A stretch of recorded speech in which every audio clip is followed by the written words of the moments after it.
Having goals for why you're practicing mindfulness will help generate the motivation and commitment to practice, especially when you feel bored or struggle with it. So what do we focus on? When we're practicing, we usually focus our attention on one thing, especially when we first learn. When we have established mindfulness skills, we can mindfully observe broader experience, but this takes more skill. This is our ultimate aim, to live more mindfully. We can focus on an object. We usually choose a natural object such as a stone, pebble, shell, conker, feather, or leaf.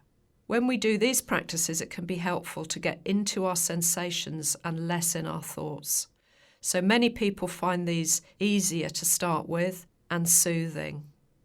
We can also focus on something man-made, such as a piece of fabric, a button, a pencil, and do a deeper practice investigating how each layer manifests within the object, who and what has contributed to its existence.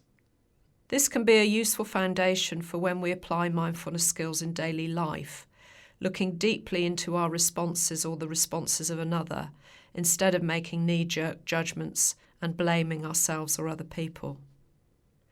How often should we practice? As often as possible. Ideally at least daily, especially if you can only focus your attention for short periods of time. Where should we practice? Mindfulness can be practiced in a variety of positions and environments. We suggest you start simple and then vary them. Initially, it's helpful to establish a setting that supports being mindful, adopting a mindful posture, lifting your chest, relaxing your face, neck and shoulders, and reducing distractions such as road noise or interruptions. If you live with people, it may be helpful to explain to them that you don't want to be disturbed. Later on, when your skills are more established, you can try and roll with such interruptions. We strongly recommend switching your phone off.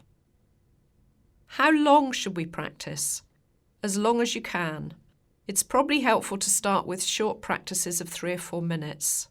Once you establish the skills, you can then access mindfulness more quickly, but this may take time, especially if you're struggling with strong emotions or busy mind states. Later, if you want mindfulness to help you with difficult emotional states, you may need to practice for longer. It's natural to struggle to learn and practice. You may also experience negative thoughts, judgments, and evaluations, such as, "This isn't working. What's the point? I can't do this. This is so boring." If you can, notice these thoughts and try not to buy into them. This is all part of the practice, and you can work with these thoughts. Noticing when your mind wanders is being mindful.